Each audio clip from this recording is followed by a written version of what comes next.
بسم الله الرحمن الرحيم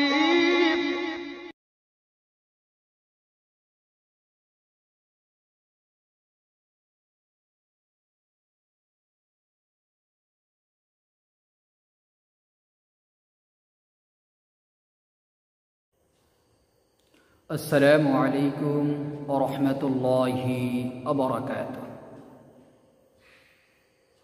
الحمد لله رب العالمين، والصلاة والسلام على سيد الأنبياء المرسلين وخاتم النبيين وعلى آله وأصحابه أجمعين. أما بعد. সম্মানিত বন্ধুগণ, তো আপনারা সকলেই কেমন আছেন? আশা করি আল্লাহ সুবহানাহু ওয়া তাআলার রহমতে সকলেই ভালো আছেন।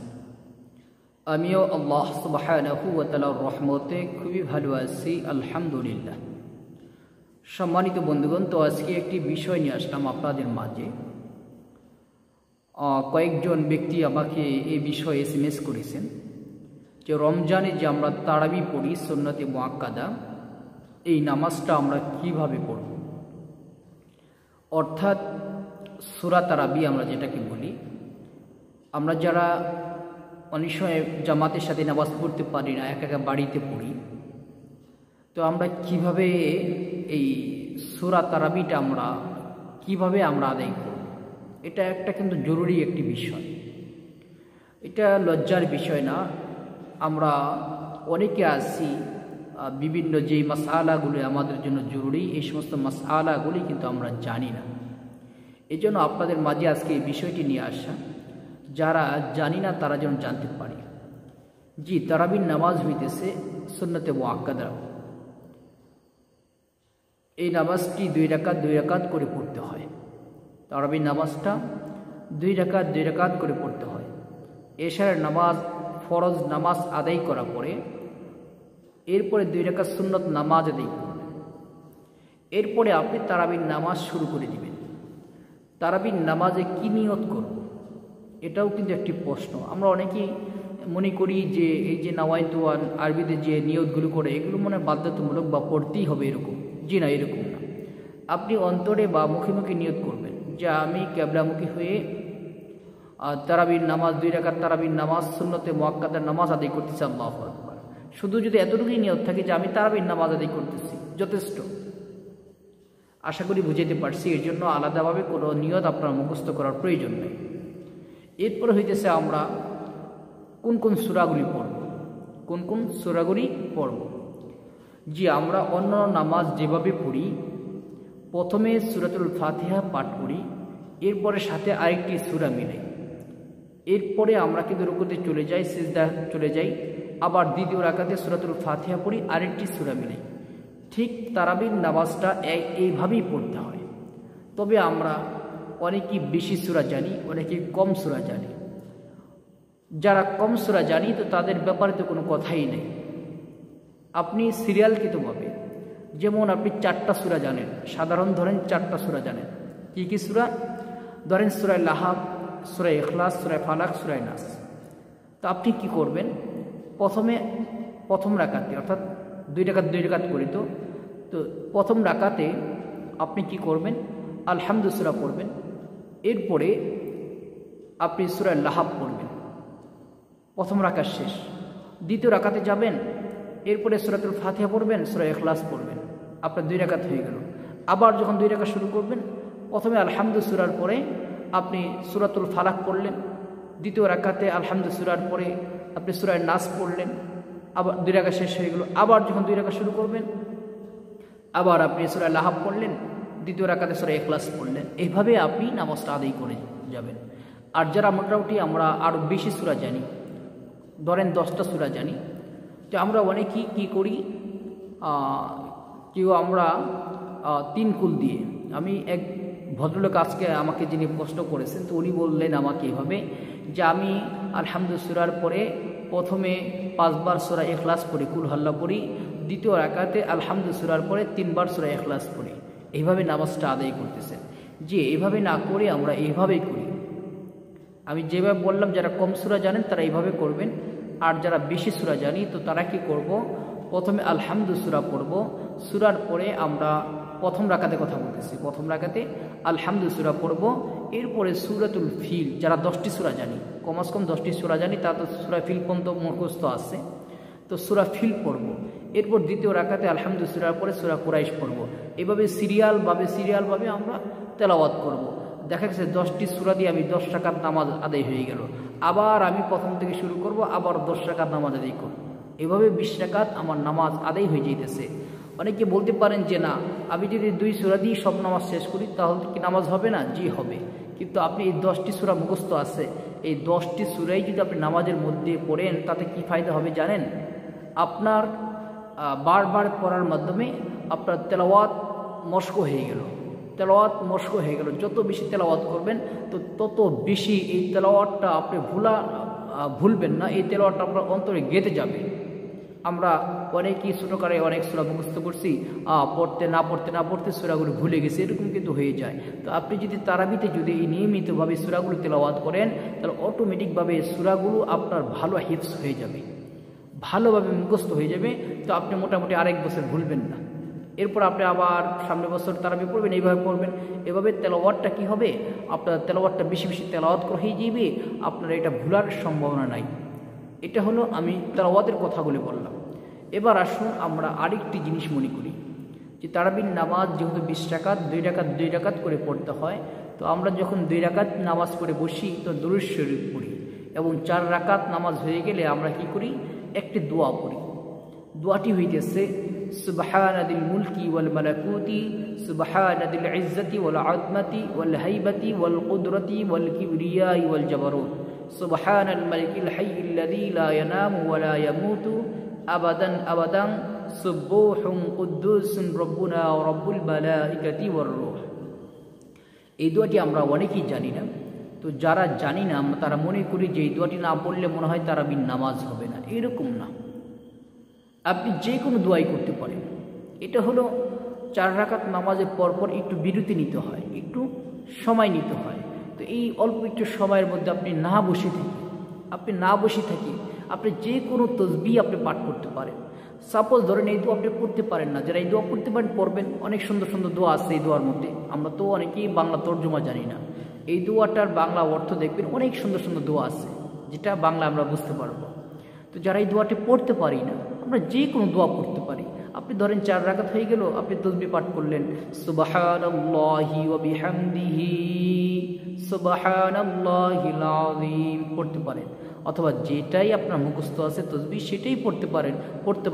রব্বানা আতিনা ফিদ দুনিয়া হাসানাহ ওয়া ফিল আখিরাতি হাসানাতাও ওয়া কিনা আযাবান নার। এইভাবে যেটাই আপনি পারেন সেটাই পড়তে পারেন। সুবহানাদিল মুলকি ওয়াল মালাকুতি পড়তে হবে বাধ্যতামূলক, এরকম কিছু না। এরপরে 2 রাকাত পড়া পরে যে দুরূদ শরীফ পড়ি, এটা আমরা যে কোনো দুরূদ শরীফ পাঠ করতে পারি, আশা করি বুঝতে পারছেন। এইভাবে আমরা তারাবির নামাজগুলোকে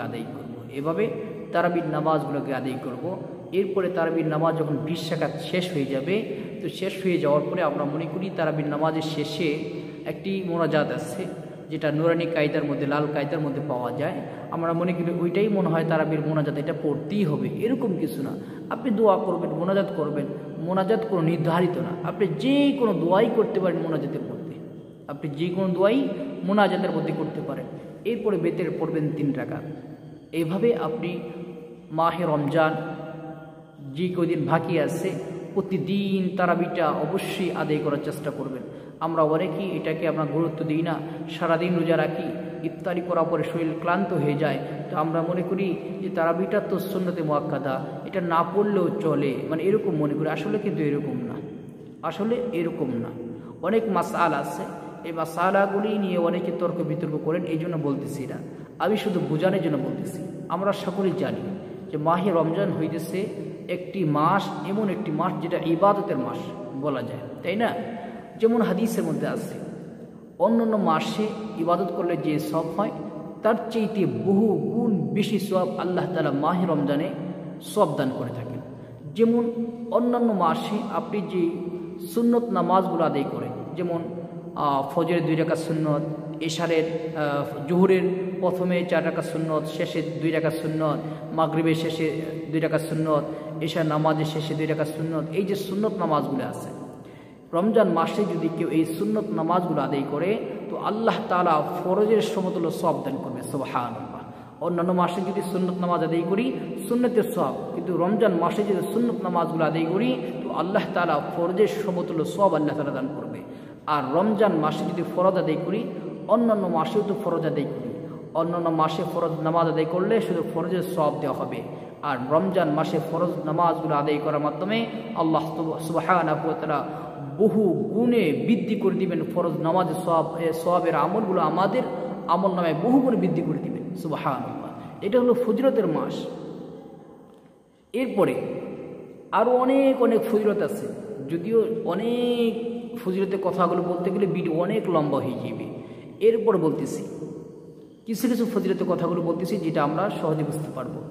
আমরা সকলেই জানি কেউ যদি জামাতের সাথে নামাজ আদায় করে আর একাকী নামাজ আদায় করে, একাকী নামাজের চাইতে জামাতের নামাজ আদায় করা হলো 70 গুণ বেশি সওয়াব পাওয়া যায়। সুবহানাল্লাহ। 70 গুণ বেশি সওয়াব পাওয়া যায় সারা বছর, রমজান মাসে না কিন্তু সারা বছর। আর একটি হাদিসের মধ্যে আসছে আল্লাহ তাআলা রমজান মাসের আমল এবং অন্যান্য মাসের আমলের তুলনায় 70 গুণ বেশি আল্লাহ তাআলা সওয়াব বৃদ্ধি করে থাকেন। অর্থাৎ অন্যান্য মাসে যে আমল করলে যে সওয়াব হবে তার চাইতে রমজান মাসে আমল করলে কম পক্ষে আল্লাহ তাআলা 70 গুণ বৃদ্ধি করে দিবেন। হাদিসটি সহিহ না জয়ীফ এই বিষয়ে বলতেছি না, আমল করার ক্ষেত্রে গ্রহণযোগ্য, শুধু বুঝাইতে চাইতেছি আপনাদেরকে যে যদি 70 গুণ আল্লাহ তাআলা কম পক্ষে বৃদ্ধি করে দিয়ে থাকেন, তাহলে আমরা সকলে জানি নামাজের মধ্যে যদি কেউ কোরআন তেলাওয়াত করে, নামাজের মধ্যে যদি কেউ কোরআন তেলাওয়াত করে, দাঁড়াইয়া তেলাওয়াত করলে প্রতিটা হরফে আল্লাহ তাআলা 100 করে নেকি দান করবেন। সুবহানাল্লাহ। 100 করে নেকি আল্লাহ তাআলা দান করবেন। কেউ যদি রমজানে যদি তারাবি পড়ে বা যে কোনো নামাজই পড়ে দাঁড়ায় যদি কেরাতগুলো পড়ে, তাহলে কি হবে? আপনি 70 দিয়ে গুণ দেন, 170 দিয়ে গুণ দিয়ে দেখেন, তাহলে কি হবে? প্রতিটা হরফে হরফে 7000 নেকি আল্লাহ তাআলা আবাদ আমলনামা দান করবে। সুবহানাল্লাহ। তাহলে বলেন কেন আপনি তারাবি পড়বেন না? এই ফজিলত কি আপনি অন্য মাসে পাইবেন? এরপর যদি আমি জামাতের সাথে যদি যাই আদায় করি, তারাবি নামাজটা যদি জামাতের সাথে আদায় করি, এরপর অন্যান্য নামাজগুলো তো যারা পুরুষ আছি অবশ্যই জামাতের সাথে আমাদের আদায় করতে হবে। ফরজ নামাজগুলো অবশ্যই আমরা জামাতের সাথে আদায় করি। তো আমি যদি জামাতের সাথে আদায় করি তো আল্লাহ তাআলা যদি 27 গুণ বৃদ্ধি করে দেয়, তাহলে 27কে আপনি 70 দিয়ে গুণ দিয়ে দেখেন কি পরিমাণ সওয়াব আল্লাহ তাআলা এই রমজান মাসে আমাদেরকে আমলে বিনিময়ে দান করবেন। সুবহানাল্লাহ। তো এমন সুযোগ যদি আমি হাতছাড়া করি, আমার মতো আহাম্মক, আমার মতো বোকার কি হতে পারে বলেন? এই জন্য আসুন আমরা সারাদিন রোজা রাখি, অবশ্যই শরীরটা ক্লান্ত হয়ে যায়, এরপর একটু কষ্টে হলেও আমরা এই মাসে রমজানের তারাবি আমরা কখনোই মিস করব না। ফরজ নামাজ তো মিস করবই না, ফরজ নামাজ মিস করব না, এরপরে সুন্নতে মুআক্কাদা যে নামাজগুলো আছে কোনোটাই মিস করব না। আমরা যত বেশি বেশি পারি একটু কষ্টে হলেও বেশি বেশি আমরা আমল করার চেষ্টা করি। আর ইফতারের সময় দোয়া করব প্রতিদিন নিয়মিত। এরপর সাহারি খাইতে যখন উঠবো কমপক্ষে 2 রাকাত 4 রাকাত 6 রাকাত করে আমরা তাহাজ্জুদের নামাজ পড়ার চেষ্টা করব। অনেক লাভ, অনেক লাভ। একদিন দেখা গেছে এই বছর রমজান পাইছি, আগামী বছর আমি আর রমজান নাও পাইতে পারি, তখন আফসোস করব, হায় হায় কি করলাম, রমজান পাইয়া হেলায় দুলায় অবহেলার সাথে আমি কাটাইয়া দিলাম, আফসোস করব। এই জন্য ওই দিন আসার আগে আসুন আমরা এই মাহে রমজানটাকে কাজে লাগানোর চেষ্টা করি। আল্লাহ সুবহানাহু ওয়া তাআলা আমাদের সকলকে আমল করার মতন তৌফিক দান করুক। আমিন। আসসালামু আলাইকুম ওয়া রাহমাতুল্লাহি ওয়া বারাকাতুহু।